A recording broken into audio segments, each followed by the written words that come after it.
Hey, this is Frank Caliendo, along with Robert Downey Jr. and Morgan Freeman. I wasn't even involved very much here. Thor, God of Thunder. My name's Coop, and I'd like to lead in here. I am Loki of Asgard, and I'm burdened with glorious purpose. And this is Geeks of the Week.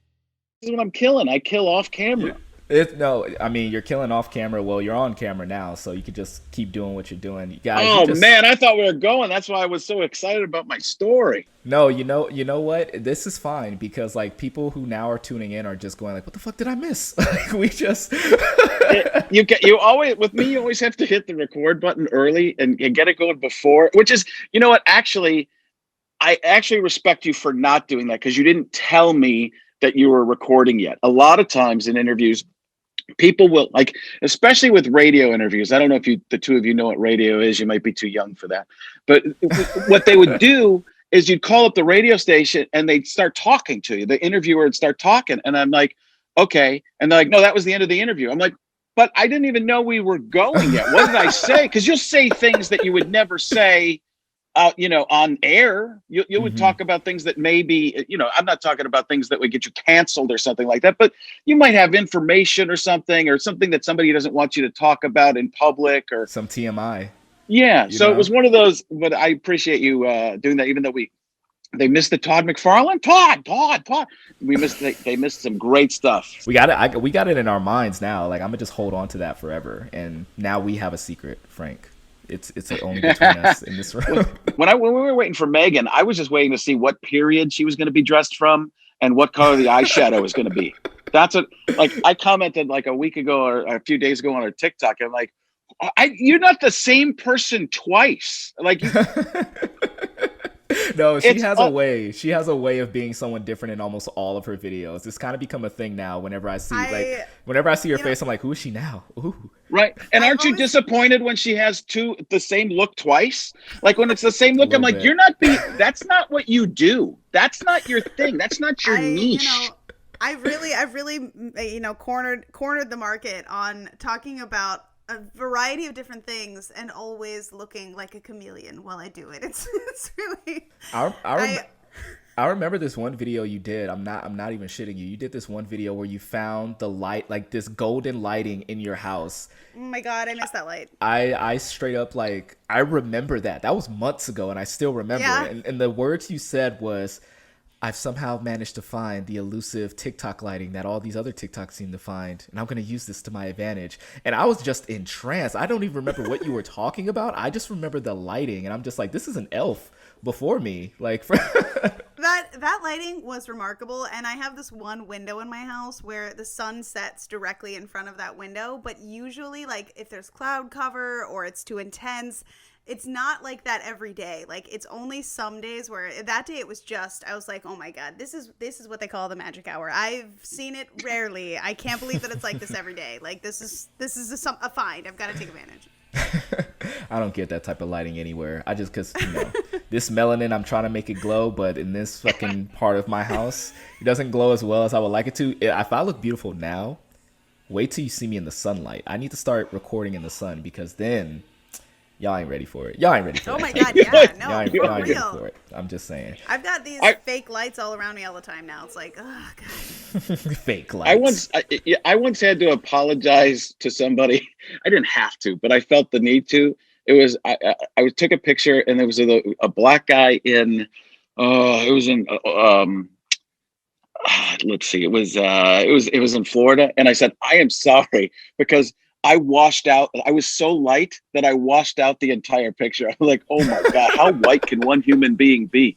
That's Oh like my I'm like it was like a light bulb. I was embarrassingly pale. It was like Just a Jim light bright. Gaffigan. Yeah, it was so silly. Like I didn't like this is tan for me, so I've never glistened ever. And look at the light that's coming off my forehead. This thing's peeking back. I don't know. I used to have hair, and now it's just slowly going back. All right, enough about If Lex Luthor can make it work, you can make it work. the announcer and the Super Friends would always. I talked about this on stage years ago, but that announcer in the Hanna-Barbera cartoons, do you remember that? Like, meanwhile, back Yeah. at the Hall of Justice. The writing was so bad in those cartoons that the announcer would tell you what they were going to do, right before they would tell you what they were going to do. So you go, meanwhile, back at the Legion of Doom, Lex Luthor plans to take over the world. I have a plan to take over the world. Like, how many times are you going to tell us? I mean, kids have short attention spans, man. They'll get 5 minutes into the show and say, "What the fuck am I watching again? Oh, they're taking over the world. Okay, great." I guess. And then they just use body parts from Scooby-Doo to save money. Hey, you know, like with all those like type of like old school animation things, like some of those animations are like this. It's like the same. Like, you guys ever realize that? Like when the Scooby Gang is like running through like all these different houses, they just take that animation, lift it, and put it in like like a different episode. And then like as a child, I just ate that shit up. I was just kind of like, oh, yeah, they're just running. This is how they run. But no, it's the same shit.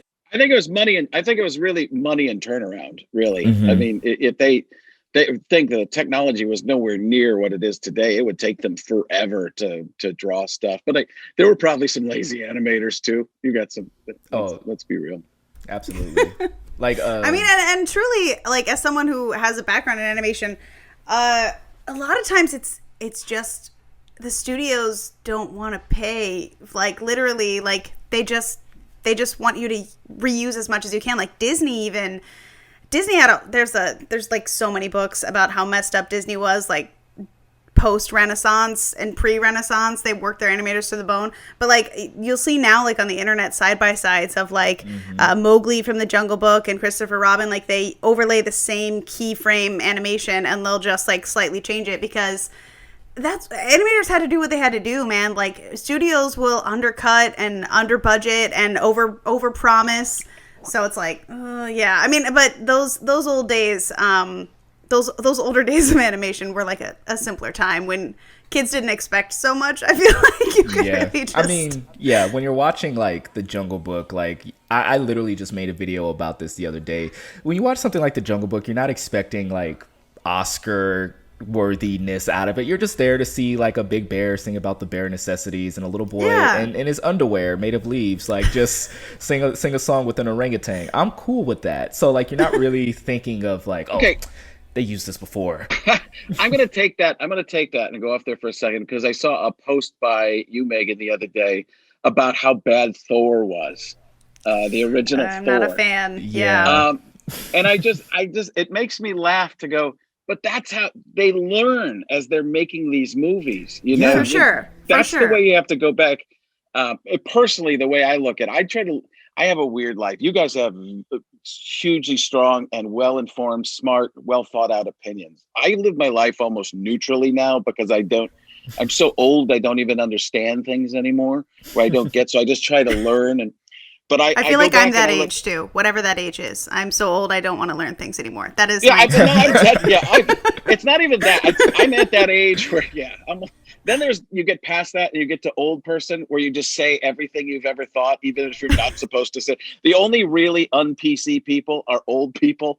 They're just they just say, I hate that group of people. What group? I don't know. The ones that don't look like me.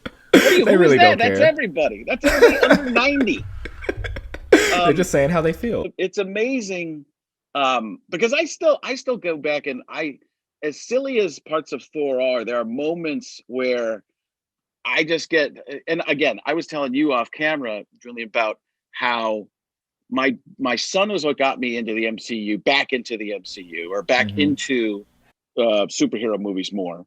But then my daughter took over because she broke her elbow and she couldn't do gymnastics anymore, or for the time, and still is having issues with it.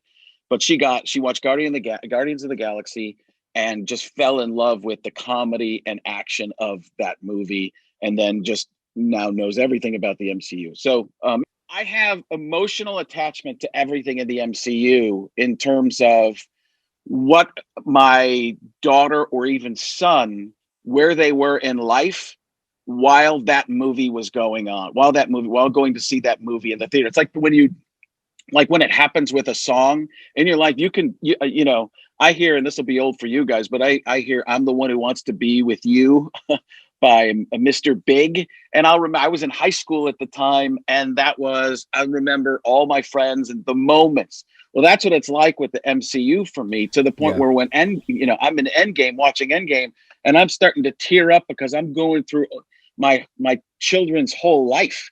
Oh my is, God, like, I can only flashing imagine. crazy. Yeah. So That's It's an funny to interesting me. way to think about that. It's an interesting Yeah. way, yeah. I mean, I see so many kids. I see so many kids these days that like, even I'm like a good amount older than a lot of my audience on TikTok and in general. And I see people saying, oh, like, well, I grew up with these movies, and I consider myself having grown up with them too. But I, not in the same way. Like, I went to go see Iron Man when I was in college, the first one. And so for me, it's very nostalgic because it was a different time in my life. But so many of these kids, like, seeing Iron Man for them is like akin to what seeing Star Wars A New Hope was for me. They were watching it at home in their living room with their parents or with their, older siblings or something.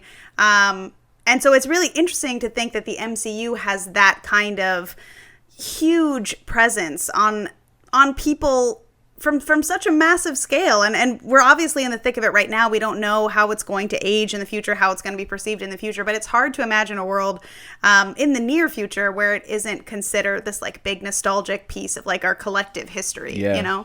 With the MCU, for me, it was very like, it's funny because like I can say that I grew up with it a little bit, but like my adult self grew up with those films, right? Like exactly. In 2008, yeah.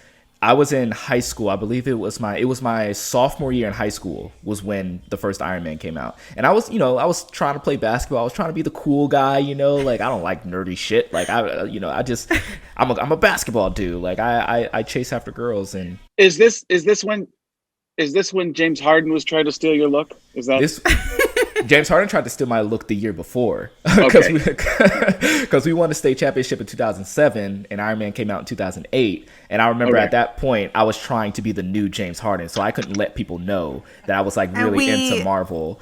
We've reached out to James Harden for a comment, but we received no comment from James Harden. Let's just tell him Robert Downey Jr. said, let's hear from him. Okay, so he's a bigger voice. If we do that, you guys are probably wondering, why is Caliendo putting on the sunglasses? He's inside. Do me a favor, and how do we get this far without doing a Robert RDJ yet? Not RDJ, Robert RDJ. So do me a favor, enjoy yourselves, and let's see what happens here, okay? Because, listen, get on with the story. The original James Harden, OJH, as we call him. It's hard to continue when you're going this fast. That's the deal. Could you? When I tell you, I've been trying to like get the hold of James Harden for years and years and years. If I would have had you in my life, he probably would have came to me a lot sooner. He probably. Oh my God, we got to get on his voicemail with that. Oh yeah. No, we'll do it with Charles Barkley. Yo, James, what's up, knucklehead? There's a podcast about geek stuff. We really got to get you on. It's gonna be crazy. Listen, Shaq, tell him he's gonna get on there right now. I got Shaq to do a Trump impression once. It was Shaq Trump, and he was like, "This is luxurious. This is tremendous, very, very good." And I'm like, I was like, I'm gonna start using that Shaq Trump. He's like, "You have my permission." I was like, "Okay." That's a combination I never thought I would have heard. I can't remember what I was saying. Let me see. What was I saying? You were talking about Harden high school basketball. 2008, Iron Man came out. See, that was so smooth. Iron Man came out.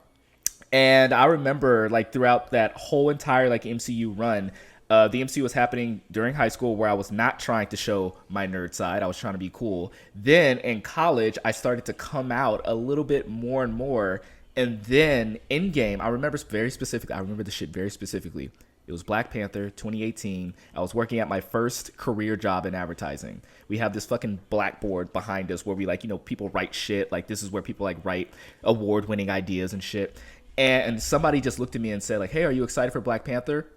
And I shit you not, this is where the full like nerd in me came out. Like this is where like the butterfly of Straw Hat Goofy like really arose. Is when I wrote down, I beautiful minded the entire MCU like phase, catching my coworkers up. Literally, I had like 20 coworkers watching me write down each phase, what's important about which character, where the Infinity Stones are in this moment, and I was, Black Panther is important because he's the king of Wakanda. What's going to happen is Infinity War, they're going to go to Wakanda because I'm betting the Soul Stone is in Wakanda because in Black Panther, there's a place where the Black Panthers all see each other in the afterlife, their souls. And I just kept going and going and going. And then it, like, when I was finished, I literally sat back and was like, this is who I am. So I went from like, I went from 2008, a sophomore in high school, trying to be like super cool, hiding my nerddom, to literally a grown ass man in an advertising building, beautiful minding the entire MCU and not even being ashamed of it. So when I think of the MCU, I think of like the literal phases like of me like coming out of like a fucking butterfly cocoon. So I see exactly what you're saying. Like, but don't the two of you think that that's all changed? People, it's almost, I mean, this is a metaphor for life itself, right? That a gay person used to, I mean, there are still things where people won't come out and stuff like that, but people used to not come out of the closet on their geekdom. But now, and I don't want to, I guess I'm making too much of a correlation here because I don't want to sound wrong. But backtrack from, take that away for a second, is it's almost trendy to be a nerd, to have that geek knowledge. And this is where I don't want to diminish anything else on that side. So when people, parse out the words and try and cancel me, but it's, but it used to be that, listen, before Black Panther, anybody I knew nothing about vibranium. I would say something about vibranium, just knowing that that's what the shield was made for Cap, right? Mm-hmm. But as soon as it was, a big part of Black Panther, everybody was talking about and they'd all say the vibranium. You got the vibranium. So it's amazing how much Black Panther, not just culturally, but also in the MCU, brought people in to start paying attention to more of the details, the smaller details that meant something to the other movies, which is kind of what you were saying there too. But to backtrack and to double backtrack, yeah, I think it's amazing how, that the geek stuff used to be, it's the sports people would not know anything about it. But now, I mean, it's mainstream. I mean, it is everybody. I love that it's blown up so much. Like, it's so funny to me because when I was in high school, it wasn't quite trendy yet. And I went to a smaller school, so people didn't really care about that kind of thing. But I think it's hilarious now seeing people try and like gatekeep or shame people for not having the knowledge, because I just think it's just so awesome that this is such a big part of our culture now. As a person who loves not only like all things geeky and comic books and sci-fi and film in general, I also just love stories, and I've always been like a bit of an escapist kind of person, and I think it's really cool that I can have like a full-blown conversation with a lot of people just about like, how cool it would be to live in the MCU or how to visit Asgard or whatever. It's a conversation that I can have with people now, which is, I think, awesome. Let me tell y'all something, man. I got beat up for this shit. Let me reply to that. I believe it. Okay. I got my ass kicked for liking all this shit. Me and my twin brother. I'm a twin, by the way. Surprise, surprise. I'm a twin. There's two of me. How did I not know that? You've mentioned your brother to me a few times. You never said twin brother. I have a lot of brothers. So whenever I mention brother, it could be any of them. Wait, I thought you were going to say, I have a lot of twin brothers. What if he said this? I have a lot of twin brothers. Not even just octuplets. So I have a lot of twin brothers. We all share the same account. Something went wrong with the cloning process. That's how you can churn out so much material. There's 30 It's all clicking together now. I all makes sense. I actually sleep for 4 days out of the week. And a lot of that content isn't mine. It's my brother's. But I do have a twin brother, but he's more into he's into heroes as well, like, Marvel and everything, but he's anime. So everything, all my passion that you see me for like film and Marvel, he's that with anime and art. That's him. Amazing. But we got beat up for that shit. All the time, right? Until I kicked this guy's ass. Fuck you, dude. Where did you grow up? Wait. Where did you grow up? I grew up in Compton. Compton, dude. Yeah, exactly. It makes sense now, right? So yeah. I was thinking that the mean girls that bullied me were bad, but they never actually hit me. They just really hit my feelings. It's different when it's different when a gangster. My feelings. It's different. It's different when a Crip punches you for saying like, "Hey, Fantastic Four is pretty cool." So Yeah. that's but that, you know what? I agree with them on hitting you on that one. You know what? If But you're I mean- talking about the movie, But I mean, it was a Crip, and I'm like, but they wear blue. Is that okay? Like, it's it's just hey, it's whatever. But so I got beat up for this shit, right? And now it's funny because when you say gatekeeping, Megan, it feels like the ones who got bullied for this shit are now the bullies who are like, it's completely flipped. But let me take you back to the Endgame. We all have seen the Endgame reaction, like, videos of everyone in theaters like freaking out and everything. My moment, like my Endgame theater moment, was not only was the portal scene, but it was the splash page where all the Avengers are like kind of charging into battle against Thanos' forces. I fucking cried. When I tell you I cried, I'm talking like in my seat, bawling out, because there was this realization that this thing that I got beat up for, that me and my brother were ostracized for, there's probably a good chance that my bully, our tormentors, are like screaming at this same thing that we were excited for, and now it's part of like their culture, right? And like I didn't feel like Matt was like, oh, I was here from the beginning. I was just thinking to myself, hey, now you guys see what I see. You guys are cheering for what I've been cheering for my entire life, So it was just one of those like kind of like full circle moments where they knew what they were doing. Yeah, fuck that guy though. I mean, for real. But that is such a good way to look at it, because I do feel like a lot of people that like resent that this is something that I feel like a lot of people that were ostracized or bullied because of like having these niche interests, they feel like it's like an I told you so moment, like where they can just be like, you don't deserve this, I earned this. But I think it's really just about a perspective shift, about seeing like, you can take it with you, like inside, like you were right, this stuff was always cool. But it's also like, I don't know, I feel like just enjoying the moment while you're in it, because this it's not going to be popular forever. Nerd culture is not going to be mainstream and this popular like it is now forever. So just like, I think enjoying all of the media that we get, enjoying the fact that, you can see other people appreciating characters that you've loved forever. Like, instead of trying to make it an exclusionary space again, right. Maybe it's all about choosing the path you want to go down. Why do you think it won't continue to have, just because everything goes in phases? I don't know how it can ever go back. I really don't.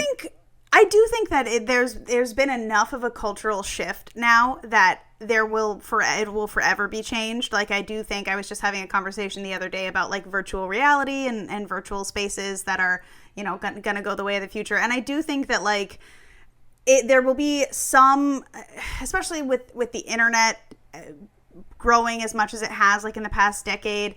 I think that media, pop culture, and nerd culture in general is going to stay a larger facet of our larger societal culture in general. But I do think that like it's hard to imagine now, but there is going to be a point when like the MCU was considered uncool, and I don't know what's going to happen with Star Wars, because Star Wars is really fascinating because it's a multi-generational, multi-decade kind of franchise that no one has really been able to kill, thankfully, because I'm a huge Star Wars fan.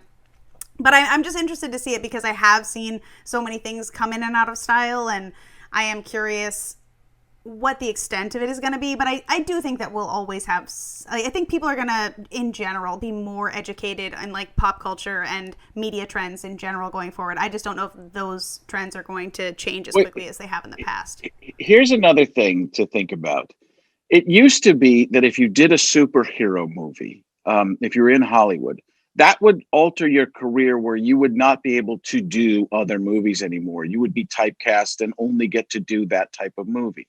Well, now all the stars are being hugely created this way to have huge presences outside of that as well. But even giant stars and some of the most incredible actors in the world are now becoming part of the DC, what is it, DCEU, but DC movies or the MCU, to the point where, and they're willing to do a lot of this when they go to the Comic-Cons. Comic-Cons used to be about hey, going to see Linda Carter, right? I've talked to Stephen Seamus about this, who's the owner of Ace Comic Con.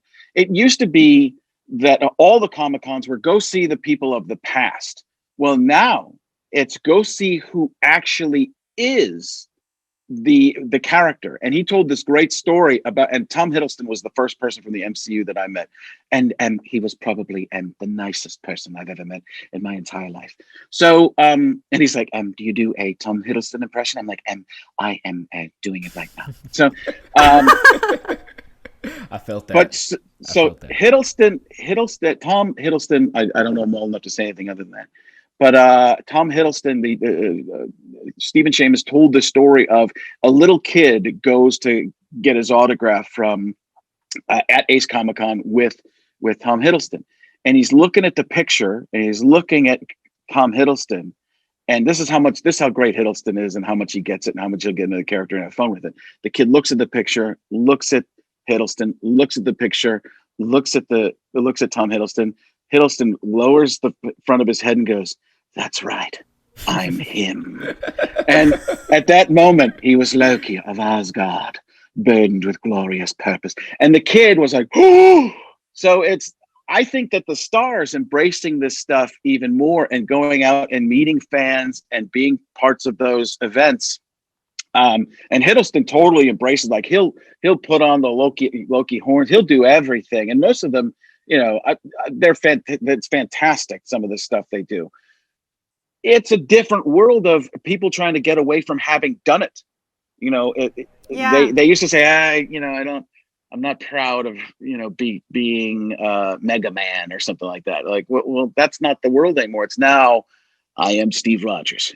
I was gonna say, look at Chloe Zhao. Like, we've got, it's not just the actors. We've got, award-winning, incredibly acclaimed filmmakers Taika Waititi signing on for these projects. Taika, I mean, literally, some of even people give him shit, but Shane Black is amazing. There's so many great creators who have, and same thing. I can't remember his name. The director who did Robert Downey Captain America: Jr. Winter Soldier. Sorry. that's him. People always get on me for loving Captain America: The First Avenger. What? I love that one. I think it's amazing. I think it's such an underrated film. But it was created by Joe Johnston. It was directed by Joe Johnston, who did The Rocketeer, which The Rocketeer is another incredibly underrated superhero film that people don't appreciate. It's very stylistically different, but yeah, it feels like The Rocketeer a bit, if you ask me, though. It kind of has that. It does. It kind of has like that nostalgic, like golden age, like superhero kind of tone that almost reminds me of the Richard Donner Superman movies, and it gave me what I was missing from like and I know how you feel about this, Shay Stoopsy, but the Sam Raimi Spider-Man movies, which I still argue are like peak golden age like superhero storytelling. Like just the way that movie is shot, it's so optimistic. It's so different than what the MCU was doing. Like Iron Man was very like, I can't do the impression, but it's like, hey, like I'm a fucking rich ass guy who like sells weapons. My shit is terrible. But then you go around to this guy. Hold on. Can you do it, Frank? I'm a fucking rich ass guy who sells weapons. How's that? That was perfect. Exactly what I was going for. It's all. Listen, you gotta. It's just 1, 2, 3, 4, 5, 6, 7. That's how you do it. 1, 2, 3, 4, 5, 6, 7. Okay, I'll work on it. Yeah, see, you got it. No. Okay. Was that good? 1, 2, 3, 4, 5, 6, 7. Now people know who it is. That was pretty good. Yeah, you do. It's amazing how you don't have to. I know we're going off on a tangent here for a second, but this is what I do. You don't have to have the pitch of the voice 100% to be able to get somebody. That's the thing that gets lost in so much social media stuff. You don't need to have an impersonation is different than an impression. An impersonation or a sound-alike. That's why cartoon characters, you have to sound exactly like the person. You ever watch Dan Povenmire watch somebody do Doofenshmirtz? That is very interesting. You watch him do it, and he will be like, that's not it. That's not it. Because he can hear every little nuance of what it is. But when you hear an actor talk, if you hear just somebody in their character, like I can do an Anthony Hopkins from, sorry, it's going to be Thor. But if you hear, whoever holds this hammer, if he be worthy, should possess the power of Thor. So you just have to have the da-da-da, da da da da da da. You know who it is, like Christopher Walken. You know the cadence. You could be high, you could be low, you could be in the middle. Barack Obama talks slow at the beginning, speed up at the end. Pretty similar to what I do, but you know who it is based on those cadences. And you can just play around it. Me, I get judged on it every day. Like I can't just throw one out there that's okay, because when I do, people are like, "That's your thing. It's not good enough." I'm like, Oh wow. Then let me get rid of my thing. And People on the internet are the worst. The internet is the expert of things they have never even attempted to do, and they will tell the actual expert that they're wrong. It's like the Avatar: The Last Airbender thing, where like have you watched Avatar: The Last Airbender, Frank? You know, do you remember the the Ember Island Players episode where the gang is like watching the play of their life, and Zuko's just kind of like sitting there. He's kind of like brooding and everything. He's looking at his character like, "That's not me." And he goes out, and this kid looks at him. He goes like, "Whoa, cool Zuko costume, but your scar, it's on the wrong side." And it's like, what the fuck you mean? Like, his scar is on the wrong side. It's a scar. What are you talking about? So people will always find a way to criticize the real deal people from the actual thing. Back to wrap it back around to like, big stars and like the MCU and just superhero films in general. Like, we got to remember that now these big stars, directors, what have you, they're forming like attachments to these characters, to these properties. Like there is when you think of Iron Man, it's now synonymous with Robert Downey Jr., and it's because he loves that character. Tom Hiddleston is in love with the character of Loki. Chris Hemsworth is in love with the character of Thor. Even Hugh Jackman was in love with the character of Wolverine, where we're excited to see who else is willing to take that on. But Hugh Jackman put his all into every single time he put in that performance. And it's that type of passion that inspires other people to kind of like not only jump into the universe, but just to see where else they can take it, right? Like, I mean, Joaquin Phoenix gave us probably one of the best incarnations of the Jokers that we've seen. Same thing with Heath Ledger, is because they took the character seriously. And so now we have stars like Julia Louis-Dreyfus coming into the MCU for a cameo in Falcon and the Winter Soldier. And it's like, holy shit, this is a real party. Like this is actually going on, and it's incredible. So I think like now, like in terms of, is it going to last? I like to think that it will. I'm curious as to how, because comics in general, like they have this thing that Stan Lee called the illusion of change, right? Where you can keep those things going forever and ever. It just goes in this cycle. Whereas like films, by their nature, have an ending. Even franchises have their endings. So with this MCU mega franchise, it's curious to see like where exactly is it going to end. But I always think that there's this funny thing, like if they truly do want to keep going, they're gonna have to start scraping the bottom of the barrel for diversity, because up until now I feel like they're doing that, because the first the first 6 Avengers we've talked about, all white people, one woman. Yep.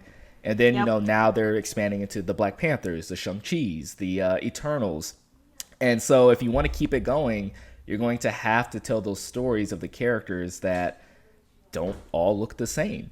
And so I feel like that's the key for it to keep going, because the Avengers lineup 5 years from now is not going to look anything like the Avengers lineup from Avengers Endgame. And I feel like that's a good thing. Absolutely. Yeah. I mean, I think that Disney is the king of reinvention, and they're one of the corporations and media moguls that have, I mean, like someone asked me the other day why movies that are considered like under the Disney umbrella don't have the Disney logo in front of them, like the Marvel movies.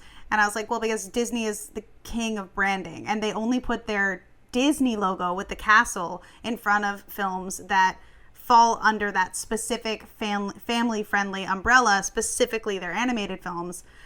Because they've low-key produced films forever that don't fit into that branding under their smaller production company titles, and it's I do think that media is going to be forever changed, and I'm hopeful that institutions like the Academy Awards are going to start taking into account these different genre.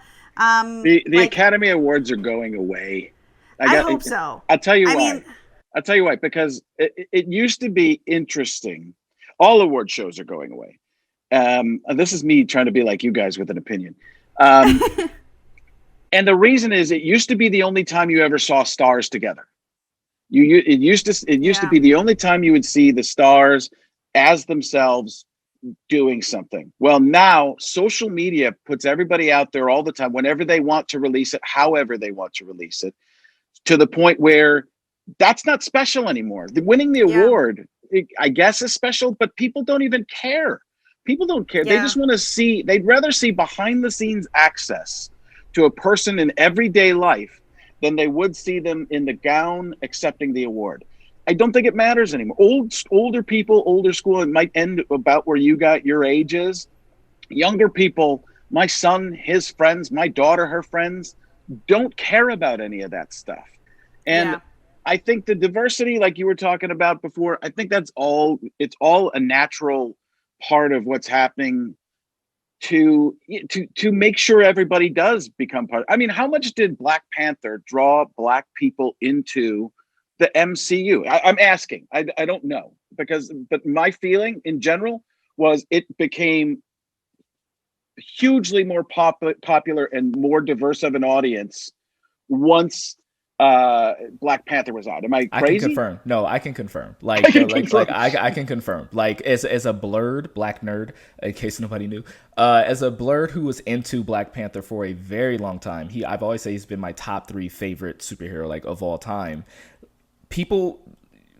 Black people weren't really like if they were into Marvel, it was very casual, and they would like either know about Black Panther like adjacently, just kind of like in their peripheral, but they always knew about like kind of the big ones like Spider-Man, X-Men, Fantastic Four, whatever.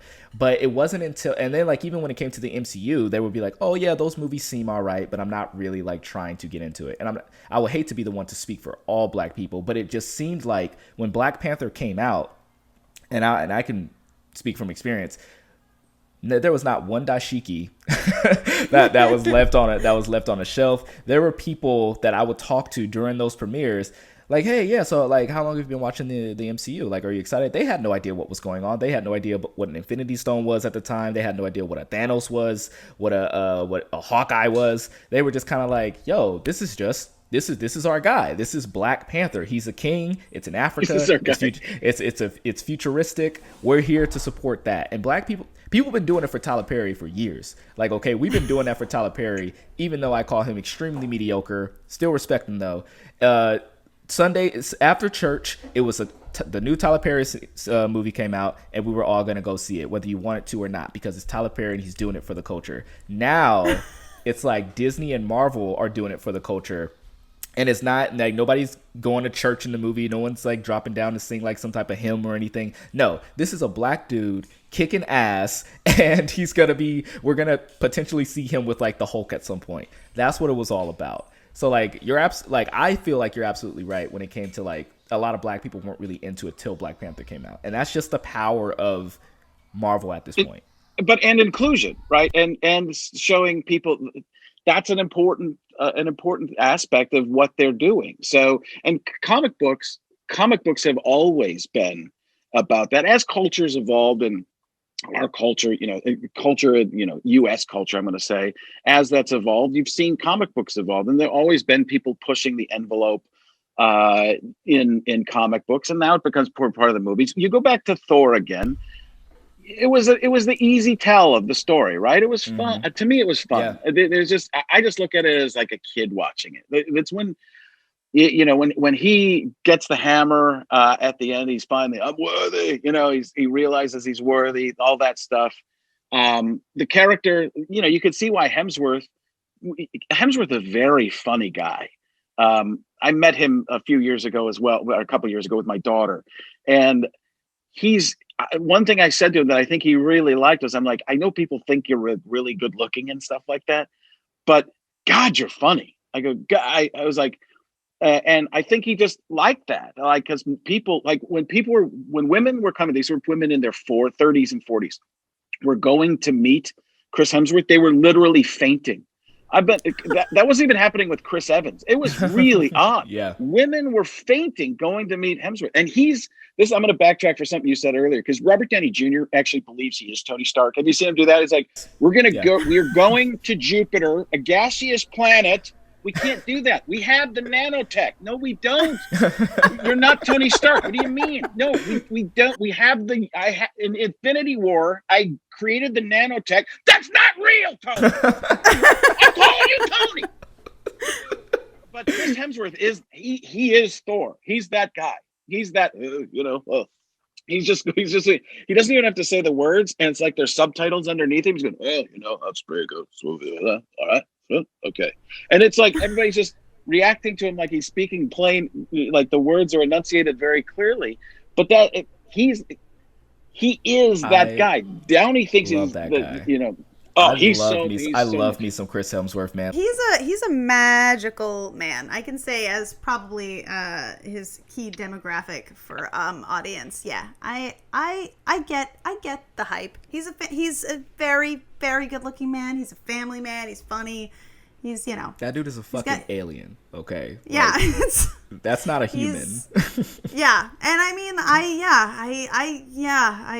I get it. He has the thing where he's charming and likable enough for guys who are intimidated by how good looking and charming he is that they want to be his friend anyway.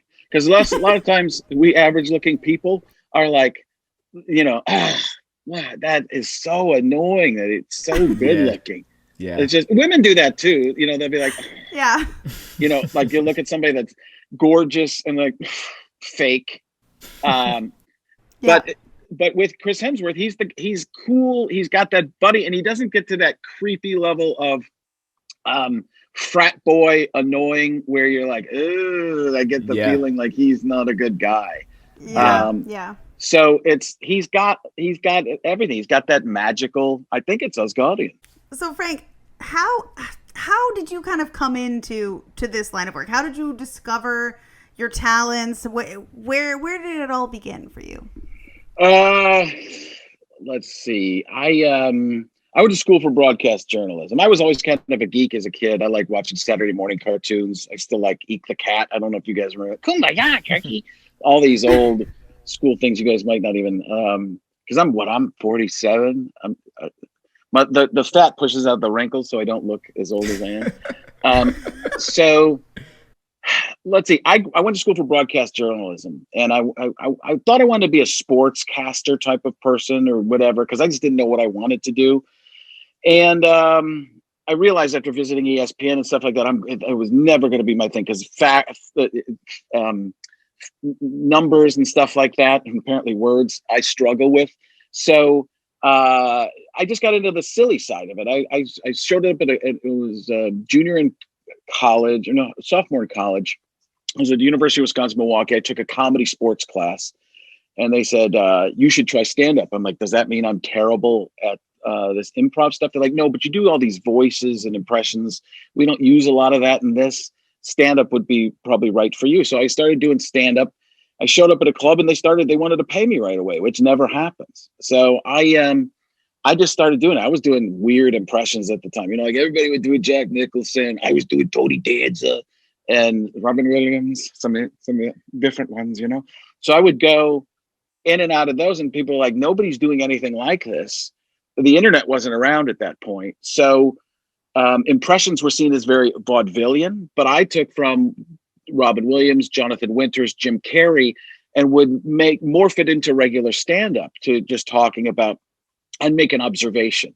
So in acting, they teach you to be curious. That's the whole point. In real life, we're curious to what's going to happen. In acting, you know what the next line is, but you have to tell your brain you don't know what it is. So with Al Pacino, he's so curious that even the simple act of turning on a light switch when flipping the lights on would be amazing. And be like, wait a second, you mean to tell me you flip a switch over here and a light goes on over there? Wow, this is sorcery. By the way, I'm Mephisto. No, everything's Mephisto. Everything is. I should have done a post like that. I am Mephisto.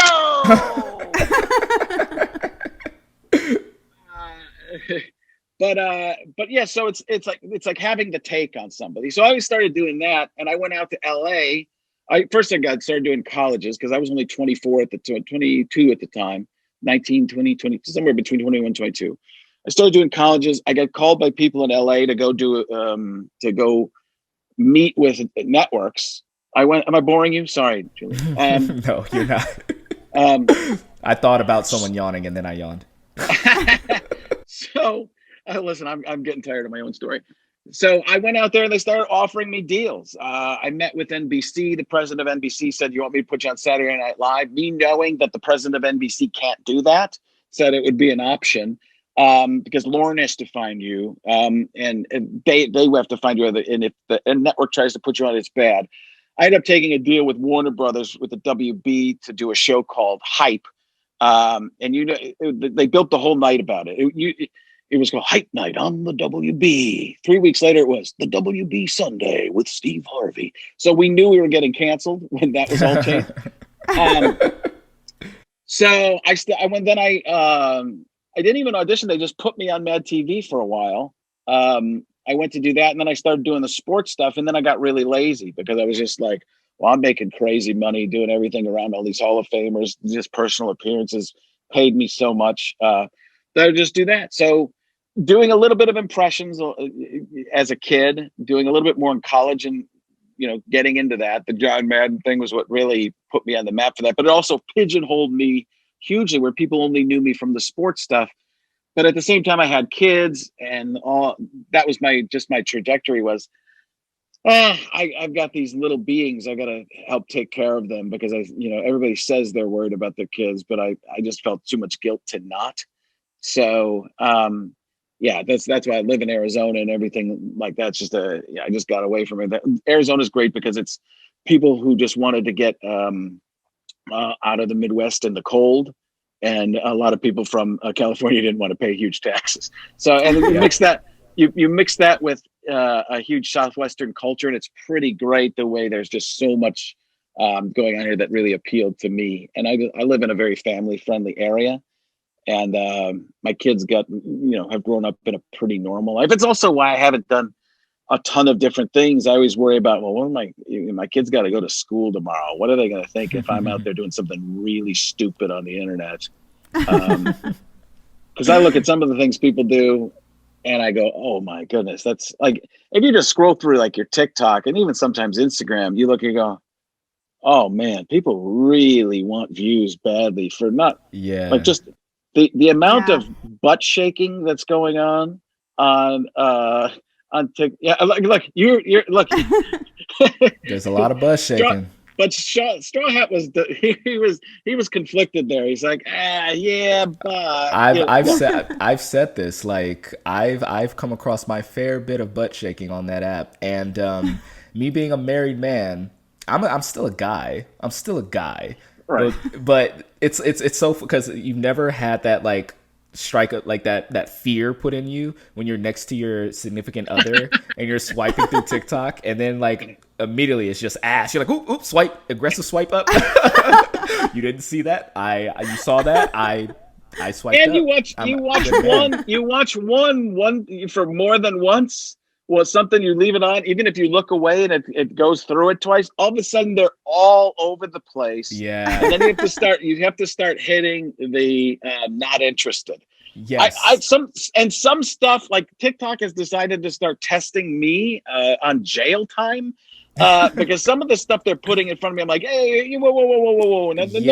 No. There's a lot of like stuff that TikTok really needs to TikTok needs to get their shit together in a lot of ways, but like there's a lot of actually dangerous stuff that they allow to stay on that app, especially in regards to minors, and it's like like I'm very pro butt shaking, although I do understand the sitting next to your significant other and the terror that comes with that. Wait a second, explain to me why you're so pro butt shaking. Just because it's your right to do it? I I think that I see all kinds of things. I literally, the amount of unfunny TikToks that I see where people are just trying to mock other people for doing something like that, or groups of people. I also see a lot of just like flat out like racist or misogynistic content that's literally just like, it seems like people must be doing it just to get attention. Absolutely. Because there's no like, what, there is no way like Foghorn Leghorn isn't that fucking racist? You know what I mean? Like, it's just insane. And so, like, I mean, like, if people, I'm very like live and let live, and I'm totally cool with it. But I do think that TikTok, I've seen a lot of sketchy stuff in regards to like what TikTok will leave up from minors and things like that, which is really alarming. I'm very concerned about the direction that they I'm afraid to sometimes. take my shirt off on TikTok and then get flagged for So am I. nudity and sexual harassment. You know? Like, show off the dad bods. You got to show, like, sometimes I want to, you know, show off the dad bod a little bit at the beach, but I don't want to get flagged. But meanwhile, there's someone who's 15 who looks 30 who's shaking their ass. And again, I'm just like Stoobs. I am pro butt shaking for many reasons, but it's for many reasons. My wife loves a good butt shake. Hold on, wait a second. We'll just get past that. We'll talk about it later. Go beyond two. I want to hear the many. Two I could see. As you get to 3, 4, 5 reasons, that seems like it's healthy. It's exercise. It's exercise. For one. Okay, 3. 3. It is feminist. It's very feminist, you know. Oh, yeah, there we go. It's empowerment, you know. I can name a bunch, but we'll get to that in another episode. I'll hold a whole episode on the benefits of butt shaking. Right, we're gonna what have I done to Geeks this of the podcast? Week does twerking. See, we've devolved into something I don't even know what we are anymore. But I actually had a question like throughout this like TikTok like landscape, like you said, people are like so desperate for views. Like they're willing to do anything, spew, hate, butt shake, things of that sort. But you, man, you're just honestly doing like what you were put on this earth to do, which is entertain people with your voice, with the talent that you found. Like with you like having kids, a demographic that TikTok is kind of like made for, like how are they dealing with like the fact that they hear their dad's voice on TV or wherever all the time, and now they see you like just racking up views on top of views on TikTok? Do you like appear on their FYP as well, or how do they feel about you? Oh my God, they hate it. Hate it. My son has said to me, he goes, "You're on some of my friends' FYP. Can you stop?" I'm like, no, I have to do some of this stuff, but I keep, you know, I wouldn't be. I'll be honest with you. I would not be anywhere on social media if it weren't for the entertainment business. The only reason I'm doing anything is because I took such a break from Hollywood, quote unquote, and trying and making an effort to saying, well, I've got to do something to get back in so people see me, and I've got to hit some younger people. Although there's plenty, it's a misnomer that it's TikTok's only young people. There's plenty of old people. They're the creeps watching. They're the some of the stuff that, you know, they're the lifeblood. Yeah. But my kids, my daughters can be okay with it. She doesn't think anything's funny, but then I put her in some and they get 500,000 views and she gets a little bit happier about it. But listen, you hit on something that's exactly true about me. I will not do stuff just to get views. It actually hurts me a lot. And it bothers me. See, both of you have something great. You stay in a genre, but you speak truth. You come from your own truth. You come from what you believe. You say what you believe. And at this point, you still can 100%. As you get more and more known, it becomes harder and harder to do. You were talking about people who spew hate and stuff like that. Never good. But for somebody like me, who's known somewhat and at different times been more known, I'm very careful about anything I do, because I'm saying, well, somebody could take this wrong. If you take this wrong, I've seen it on Twitter too many times, where somebody takes what you say either out of context or they don't understand what you're saying. They say a joke. Like, I will run things past friends, like say, hey, this is the joke. Do you see anything else in this joke? And like, yeah, I wouldn't do that. So I pitched it. Okay. So I pitched a show a while back that it was an NBC Universal show. They were going to make it to pilot and stuff like that. And this is just about 5-6 years ago. And somebody said, a guy who lives in my basement, and it was true at the time, his name's Baxter. He lived in my basement. And they're like, well, we could probably make him a black guy. And I was like, no. You're not thinking here. A black guy who works for me that lives in my basement? Weird. Like, bad. Make him my boss, or just a friend. but don't make him the guy. Like, you have to think about stuff like that, because it's not done on purpose. It's not done to but it's you have to think about this from different angles in the story you're telling. And sometimes I think a lot of that can go overboard as well. But, and that's just me personally, maybe you guys don't think that, but I look for that stuff, and I say, I look at this joke and I say, well, all right, it's a joke, but I'll run it past friends. I go, is this a derogatory term in any way that I don't know? I mean, like, am I that stupid? And they're like, oh no, you're fine. And then I'm like, well, if I said something, and it's not like I'm looking for something to be on PC or something like that. I'm not looking for something to demean somebody, because a lot of times I think that's what I think we get lost in comedy nowadays is what's the tone? What are we trying to do? What are you trying to demean a different group, somebody that looks different than you or has a different culture than you? That's a problem. But are you saying, hey, we're different? That's funny. We're on equal, we may not, I don't want to say equal. We should be, but I understand your experience. I'm making fun of the white guy in that situation. I'm saying, like, that's what Archie Bunker was, right? I heard Anthony Mackie talk about this recently. I'd love to get both of your feelings on it. Anthony Mackie was talking about Archie Bunker. And do you guys know who Archie Bunker was? Yes. So those everybody watched it. Oh, geez, what are we doing over here, huh? But he said, white people, black people, everybody watch Archie Bunker and go, he was racist and terrible. But there was something about him being out in the open about it, and you got to watch him, that you go, okay. And George Jefferson, the same way. He just hated anybody who didn't look like him. But there was something endearing about that you'd watch them. And Anthony Mackie talking about it, I was like, oh God, I love that he's speaking on this. Because he's to me, and other people might think he doesn't get it. I'm like, I don't know. That's pretty fantastic. But the problem with what Archie Bunker was, people came to love him for being a racist. That was not the reason you were That's supposed exactly to. what we want. Yeah. Well, there are people. I mean, hero. I go, there is that issue. This is a common problem with parody or commentary, where there'll always be this group of people that fails to see the message.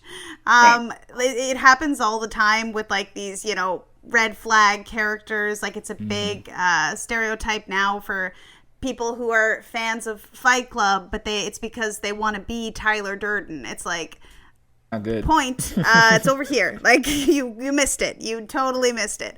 And yeah, so I think that, comedy it can be difficult, because no matter how hard you try, I think sometimes there will be people who just like almost belligerently miss the point, and you can be as careful as you want to be, and some people are still going to interpret it, because it comes down to the fact that people they're gonna see what they want to see some of the times.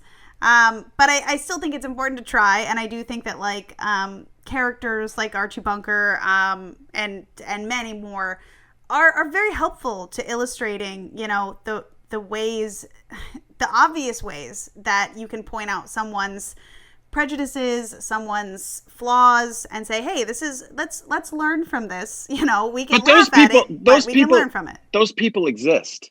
And when they do exist, it's interesting to watch, to be able to look in and see how they learn and sometimes don't learn from something. And that can teach you something as well. It's amazing.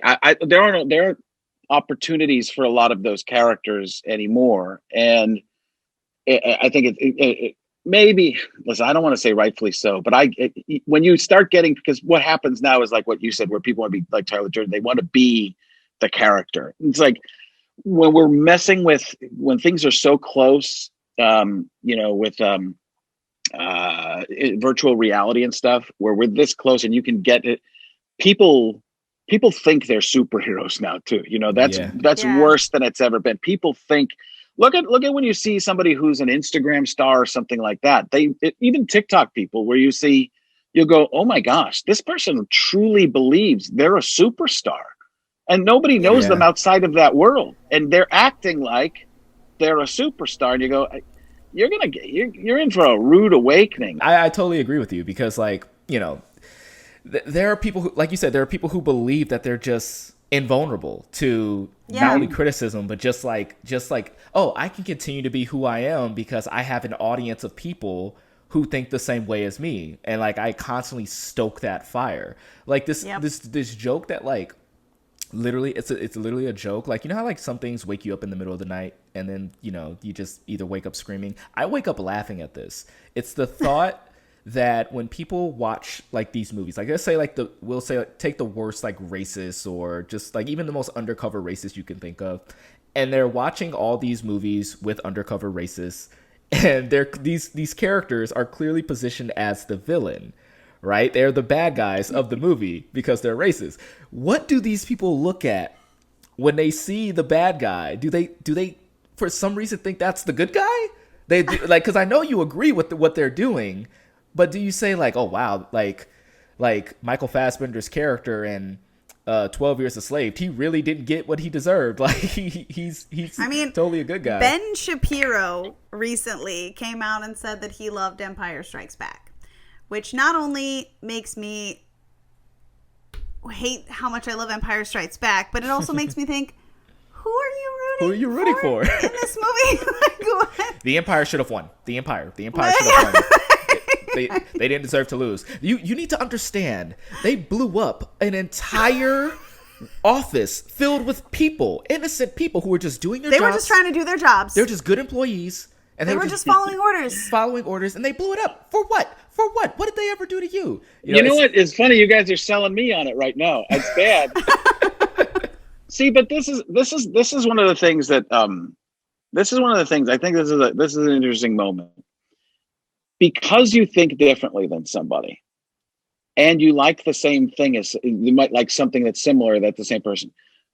My thinking is in this world, and this is not where we're at culturally, and you guys might disagree, or one of you might disagree, the audience might disagree, that just because they think differently than you on a lot of stuff, why not take that one thing of commonality and go, hey, let's have a conversation about this and see if we can talk about other things too. Because that to me is the thing that we don't do.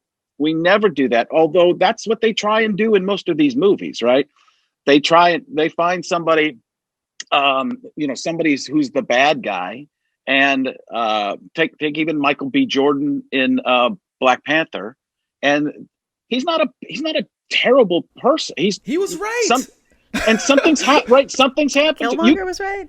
You can if once you go from the perspective of the person, this changes everything. I listen, I'm going to tie this into even culture in general. If you were, when they find old tweets from somebody and they find something that somebody says that's racist or something, do you know how they got that way? Who was raising them or who was around them? Mm-hmm. It's not because who they were. Yeah. It's because somebody taught them to be that way. And that's all they were ever around. So people evolve and learn. And we're all tribal. I mean, not that it's right, but we are. If I look like you, you look like me. There's something in our brains, I believe, that goes okay. And it probably comes back from, when cultures would invade other, countries would invade other countries. They're like, you're not one of us. Mm-hmm. So there's a little piece, but you have to fight that. You have to fight that and go, okay, we're people. We're people first. But all that stuff, just in general, to me, it's all about, going back to the main point, was find the things that you, even somebody you might despise. It's really hard when you truly, truly despise the person. I'm not saying you have to pretend like you like the person, but if you look at somebody you disagree with politically, and you go, I don't ever want to hear from that person again.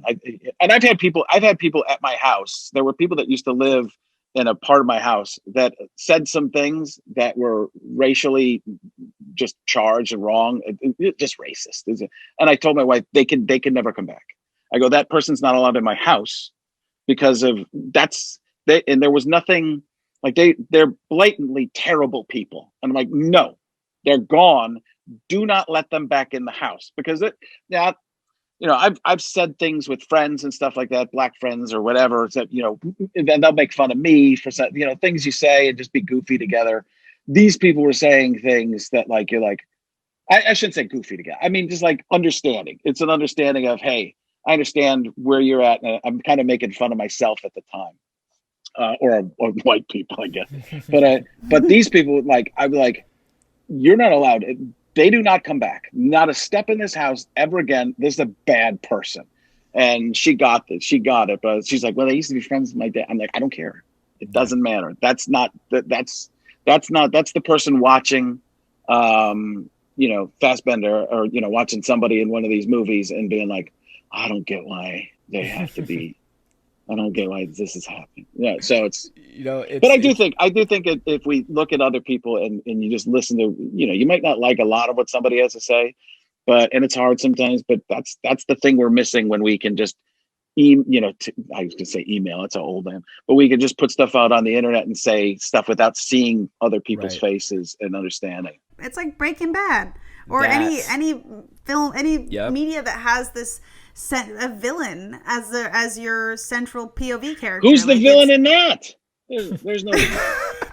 So let me do a quick, because this is actually personal. This is so one of the most interesting things I've ever seen, because I have not been around a ton of incredible actors, but I did a sketch, or I was watching a sketch. I wasn't in the sketch at MADtv. Bryan Cranston was a guest, and I have never seen anyone that good in a sketch in my life. That's how great of an actor. Like I think it was with Mo Collins. It was with Mo Collins. It was with Mo Collins and maybe Michael McDonald, but he just was doing things. He was finding things to do where there was nothing. That normally you stand around and wait, and if the camera's not on you or something, you might not be doing as much. He was just doing things, and I was like, this is what real acting is. And he was in a sketch. But I'm like, holy cow, this is 10 levels above anything I've ever seen in my entire life. Bryan Cranston's the man, dude. Oh, it's so good. I am the one who knocks. That it's just, he's amazing. So I'm sorry, but I just wanted to throw that in. No, yeah, he's incredible. Yeah. He's incredible. What are some of your favorite things that you've gotten to work on, and actors that you've gotten to meet, and what are your favorite impressions to do? I don't even really like doing impressions that much, to be honest with you. Really? I really don't. I don't. Wow, we got the scoop. No, because part of it's because I just like I've done it for so long. It's pigeonholed me so much. The people that I met, listen, I'm somebody who does this stuff. I won't go up to people and say things to people, or try and meet people for myself, but for my kids, I will do it. I've met a lot of sports people. My son's met JJ Watt. Kyler Murray, like all kinds of people. But my daughter, I started taking her to these Ace Comic Cons, and going backstage and meeting people. Tom Hiddleston was probably, you could just see the magic in him. I'm jealous of that one. I've got a crazy story for you. This is probably my best story. You can tell me for this. So we went to Seattle, Ace Comic Con in Seattle. And the people, there were so many great people there. It was Don Cheadle. It was, Chris Evans, Josh Brolin. Hold on, I gotta stop you there. It's Christopher Jamal Evans. Is how we refer to him. Put the respect on him. I could do this all day. So I called my agent and said, because I have the same agent as a lot of these people, the same agency. And I said, I want to meet Josh Brolin, because Josh Brolin actually used me. He and Oliver Stone used me as reference material for the movie W. Oh, wow. So I have an interview. I had an interview on tape or on video from the internet or whatever. That's Josh Brolin saying like great things about me. He goes, Frank Caliendo is the reason I was doing the George W. the way I was in that movie. I also have Oliver Stone saying, yes, Frank Caliendo, we watched him, or something like that. Bro. So I wanted to meet Josh Brolin, but they're very busy at these things. So because they're constantly taking pictures. So we go through and take a picture, and it's me and my wife and my daughter. We go to take a picture with Josh Brolin, and Josh Brolin has this look on his face of what? And you can tell he's not, he doesn't know what's going on. So later I talked to the agent, and we hadn't met Brolin yet. And I was like, we took the picture, but I didn't get to talk to him at all, really. So I finally said to my agency, I go, I'm leaving the agency if you can't get me into, this guy knows who I am. I didn't want to say anything, but I'm going to leave the agency if we don't meet him. So it finally gets hooked up. We go in, they're like, okay, you can meet him, but Chris Evans is there. Is that okay? I'm like, I'll deal with it. So suffer through that. Yeah. So my daughter had taken a picture with him before too. I never take pictures with the people. I just feel like it's weird, but for me, like I'd abuse it and then post it all over the internet or something like that. But so we go in and we start talking. I start talking to Josh Brolin. He's like, I knew it was you. I was like, really? He's like, yeah, because I didn't know why you'd be here.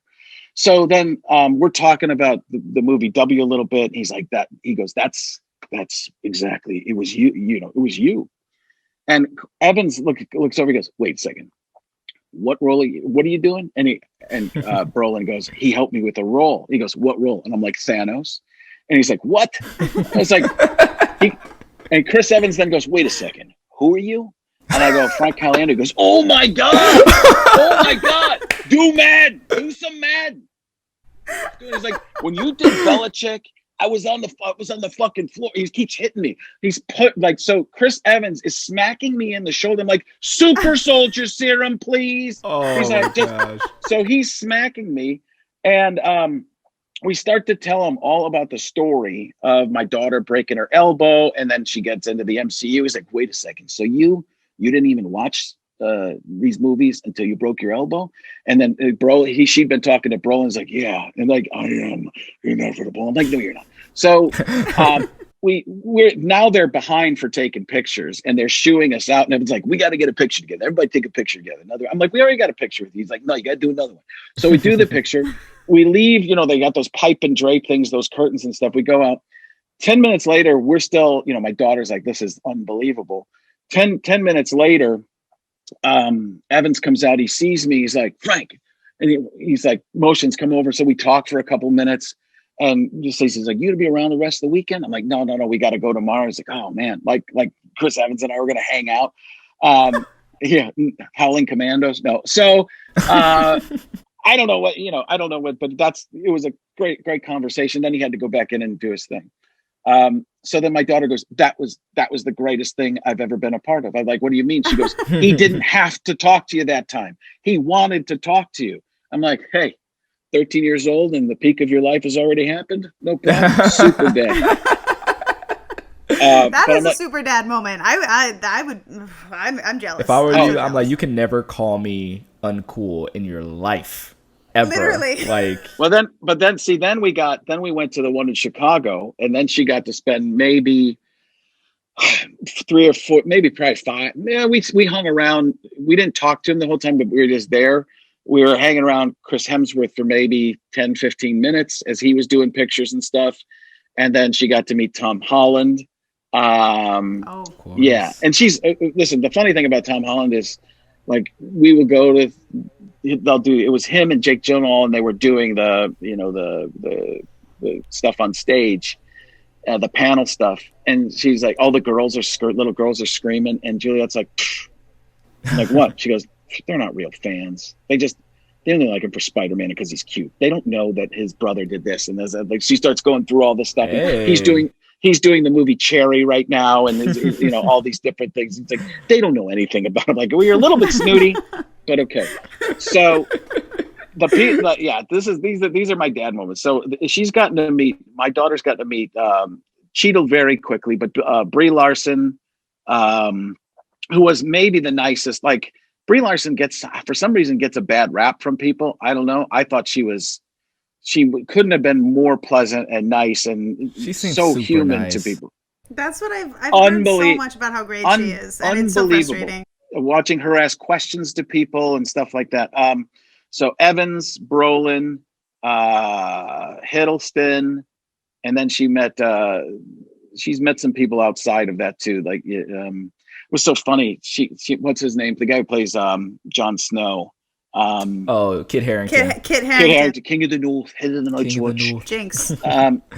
she got to meet him too, but he wasn't part of the MCU, so she didn't know. She didn't know Game of Thrones where they go, but Eternals. Not yet. I think there's a rumor, right? Yeah. I think it's confirmed. In now. Isn't he in for sure? I thought he was. I think he's in sure Eternals. Yeah, right. Yeah. So back then, I think there were whispers back at that time that you must. He's reuniting with Rob Stark, his brother. Mm-hmm. So yeah, she's gotten to meet all those people. And well, as when that stuff comes back, I'm sure she's going to want to do some more of it. So I'm going to have to live up to it. But yeah, I've hoarded myself out so badly for my. I mean, children. You've got to get in a Marvel movie now at this point, right? You got. Hey, I'll play the cop who's like, hey, can you believe this? What's going on right here? Unbelievable. I mean, let's start a petition. Let's get it happening.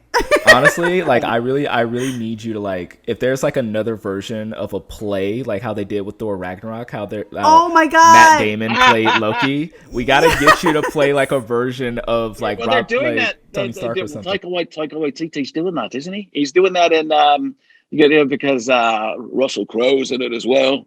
By the way, Chris Hemsworth, Russell Crowe. Same guy. Oh, all right. Okay. Yes. Oh. I lost my train of thought again. We've been doing this for 6 hours now. So. We've been doing it. We have been doing it for a while, and I think like it is Mother's Day, so we probably should be. Oh yeah. Yes. No, we're talking about how Frank is such a great dad on Mother's Day. No, it's not. She's not my mother. She's my wife. You know how many times I've said that and gotten in trouble? 3. I could just imagine her like on the door, just kind of like, is he really fucking talking about how great of a dad he is when he's supposed to be spoiling me? Let me tell you something. Every day is Mother's Day around here. That's a good attitude. Nice save. Nice fucking save. She got to meet Chris Hemsworth and Chris Evans too. So meanwhile, I'm in the fucking doghouse. My wife came out the door just like. Yeah, I'm not the only one that has full rights to do whatever I want to do. So I am. You're good. And I need to continue drinking and eating. So, Do that. I'm just gonna be sitting here basking in the glow of like 8 characters that we've heard today, and in one of the greatest dads of all time. So I'm just saying. Yeah, great dad, not so great a husband. Well, not everyone can be not everything. Everyone can do both. You got enough. I think you've already. I'm worthy. Okay, yeah. All right. Well, hey, and I would like to call this our 10th episode because we didn't even introduce Frank or anything. We just started going. So I would like to do the introduction at the end, the cold open. Let's do it. Hey, this is Frank Caliendo, along with Robert Downey Jr. and Morgan Freeman. I wasn't even involved very much here. Full God of Thunder. Yes, was I involved? Okay, sure. Can we just move on and get with this? Because Caliendo is going to just talk the entire, maybe do a little Grandmaster. Yes, of course. Why? It means cool. Kind of like lead in here. Is that what we're going to do over here? Zoinks, like, hey, Scoob, like who is it? It's Iron Man, and I'm going to fix everything. Get the dog in a nano suit, and let's see what happens. By the way, how come you can only say certain words? Is there a reason for that? I am Loki of Asgard, and I'm burdened with glorious purpose, and this is Geeks of the Week. Oh, you guys are in for a show. Yeah. That is happening. That was amazing. We actually just got an intro song, so we're just gonna play that all throughout the intro. I think that would just sound so cool. Yeah. I need permanent audio of Shaggy saying "Hey Stoobs" instead of "Hey Scoob." Zoinks like "Hey Stoobs." Like, what's your opinion on this movie? I swear. Oh my god! If you don't, dreams coming true. If you do not use that for like the opening to all of your TikToks, I swear to literally. God. This is how you do it. Zoinks like "Hey Stoobs." Like, what's your opinion on this movie? Ruh-roh. This is gonna be rubble. Oh god! Oh my god! I'm sweating. Like this has been the best. It really has. This has been such a delight. I didn't even try on this show. Next time we'll do this again, and I'll try, and you'll see what it's actually like. Listen, as you're trying to end and go back to Mother's Day, just realize that I love you 3000. Oh my god! Thank you so much. We love you too. Oh my god.